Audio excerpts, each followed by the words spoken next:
आइए हम बात करते हैं। सबसे पहले अपना परिचय दे दीजिए। मेरा नाम सदन मोहन मांझी हुआ। मैं मसौढ़ी पटना से आया हूँ। समाज में गैंग रेप के रूप में होती है और उसमें बच्ची जो कम उम्र की होती है वो इसका शिकार हो रहा है, तो ये समाज में आने वाले समय के लिए किस प्रकार का ये संकेत है? ये बहुत ही भयावह होने वाला है, क्योंकि ये हमारे समाज में ज़्यादातर दलित वर्ग में इस तरह की घटना घटती है। अगर आप मैं उदाहरण देना चाहता हूँ। मैं मसौढ़ी थाना से आता हूँ।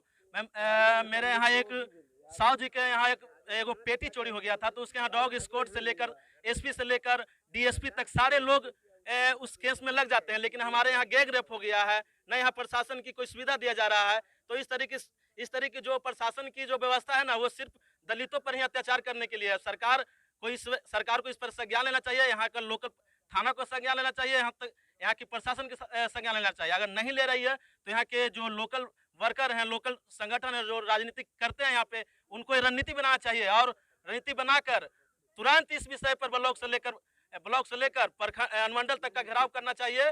और जो भी इसमें आरोपी है उनको तत्काल गिरफ्तारी हो। अगर गिरफ्तारी ना हो रहा तो प्रशासन को सबसे पहले चाहिए था कि उनकी कीर्ति जब्ती करना चाहिए। अगर सही भैया ने बोले कि अगर किसी समाज का दूसरा कोई व्यक्ति होता तो आज वो गिरफ्तार भी होता है और उसका कुर्सी जब्ती भी हो जाता। लेकिन और एक वीडियो भी आ रहा है कि दिल्ली से किस तरह की धमकी अनेक तरह की बहुत सारी धमकियां इसमें मिल रही है इस केस में।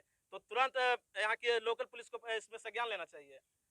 क्या नाम है आपका? मेरा नाम सौरभ कुमार मांझी है। मैं पटना पुनपुन प्रखंड से आया हूँ, फुलवाड़ी विधानसभा से। मैं इसमें दो बात, जैसे कि ये घटना हुआ अमानवीय घटना है, इसमें कोई लेकिन ये घटना होने के बाद अगर कोई अधिकारी जिनको हम लोग जिसको कार्यपालिका बोलते हैं, जिनको हम सैलरी अपने टैक्स से देते हैं कि ताकि हमारी सुरक्षा करे, वो हम भरपाई करते हैं, अपने कपड़े से लेकर सारे टैक्स भरते हैं, और ये अधिकारी काम नहीं करते हैं। इससे दो चीज़ साबित होता है।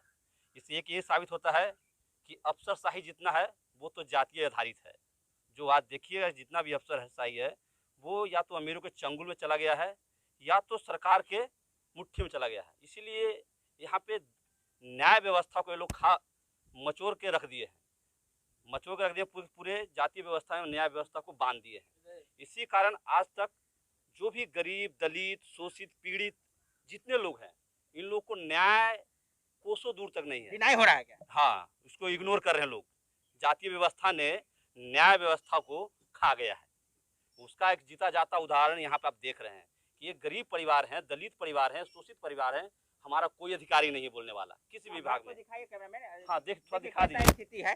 हाँ, तो इस व्यवस्था में आप देखिएगा कि पूरी की पूरी जातीय व्यवस्था कैसे अधिकारियों को अपने बस में कर लिया है, या जिसको बोलते हैं उसको कब्जा कर लिया है। कब्जा करने के बाद किसी भी दलित को, गरीब को, शोषित को, वंचित को न्याय मिलने से रहा नहीं, जिसका जीता जाता हूँ। क्योंकि इसमें सिर्फ ये नहीं कि सिर्फ अफसरशाही है, राजनीतिक सरकार जो है, जो हमारे मत से बनते हैं, उनको भी सिर्फ मत लेना जानते हैं, लेकिन वो न्याय देना नहीं जानते। मांझी जी अब तक नहीं पहुंचे हैं। मांझी जी, इसमें हम किसी एक राजनीतिक पॉलिटिकल पार्टी पे दोष नहीं रोकते, हम सारे पॉलिटिकल पार्टी को दोष रोकते हैं कि वो सारे के सारे दोषी हैं। अगर ये घटना होता है, अगर संज्ञान नहीं ले रहे हैं, तो इसमें हम सबको दोषते हैं, या वो दलित समुदाय से हो, चाहे वो पिछड़ा समुदाय से हो, समान समुदाय से, ये सारे के सारे लोग दोषी हैं। अगर किसी गरीब को सुरक्षा करने में असफल है तो, न्याय देने में असफल है तो, और इसका सबसे बड़ा जीता जागता उदाहरण हम लोग देख ही रहे हैं जिसका। तो हम यही कहना चाहते हैं कि इस जो न्याय प्रणाली में हमारे मत से, हमारे जो प्रतिनिधित्व करने के लिए बैठ गए हैं कुर्सी पे, उनको दायित्व बनता है कि इसका संज्ञान लें और अधिकारियों को क्लास लगाएं और जल्द से जल्द न्याय की व्यवस्था करें। अगला रणनीति क्या है? अगला रणनीति हम लोग का यही है कि हम लोग अभी संवैधानिक मूल्यों पे चल रहे हैं। तो संवैधानिक मूल्यों ने ये क्या कहा है कि अगर आपकी बात आवाज़ से नहीं सुन रहा है तो आंदोलन से सुनाइए। तो हम लोग जल्द सारे जितने भी हमारे युवा साथी हैं, जितने भी हमारे दलित समुदाय के लोग हैं, जितने भी न्याय में विश्वास करते हैं, वो हम लोग आंदोलन करेंगे। हम इसको छोड़ने वाले हम लोग नहीं हैं। अब तक कई संगठन है, दलित में ही आप चर्चा कर लिए तो कर लेते हैं, भीम आर्मी है या ग्रेट भीम आर्मी है या तमाम वो संगठन है, अब तक क्या कर रहा है जो इस मुद्दा को उनको कानों तक नहीं पहुंच रहा है? बेसिक इसको 2-3 नज़र से आप देख सकते हैं। कहा जाता है ना कि दूसर के घर में आग लगे तो हमारा का फिक्र। लेकिन जैसे कि दलितों के अंदर भी कई विभाग हैं, जातियों के अंदर में यहाँ भी पार्शलिटी होता है। बिल्कुल जैसे कि अलग अलग भाग हैं, लेकिन कुछ लोग ऐसे लोग हैं जो अपने आप को सुप्रीमो समझते हैं और इनको इनका खामियाजा जितने भी दलित साथी हैं, अगर इस तरह के जातीय भेदभाव में फंस कर मतलब दूसरे भाई को सपोर्ट नहीं करते हैं, वैसे लोग के लिए कड़ा संदेश है कि आपको भी ऐसा होगा तो दूसरा साथी नहीं आएंगे। नतीजा आप देख रहे हैं कि यहाँ पे जितना भी हमारे अमानवीय घटना हमारे समाज के साथ हुआ है और कोई दलित साथी हमारे साथ खड़े नहीं है, हम अकेला पड़े हुए। क्यों?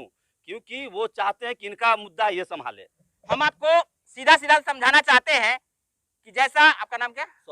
सौरभ जी जो पुनपुन से चलकर यहाँ पहुंचे, पटना के पुनपुन से चले हैं और इस बात को जता रहे हैं, रोज जता रहे हैं कि आज इस गरीब परिवार के लिए वो तमाम संगठन कहाँ छुपे हुए हैं या क्यों इस बात को इग्नोर कर रहे हैं। आज उन्हें इस बात को उठाना चाहिए था, लेकिन आज आप इस बात को नहीं उठा रहे हैं। तो इन्होंने भी कहा है कि जब इस प्रकार की घटना होती है तो फिर हम यूनाइट कैसे हो पाएंगे, और ऐसे में यूनाइट नहीं होने का कारण यहाँ भी इस घटना से एक प्रकार का सीख मिलता है।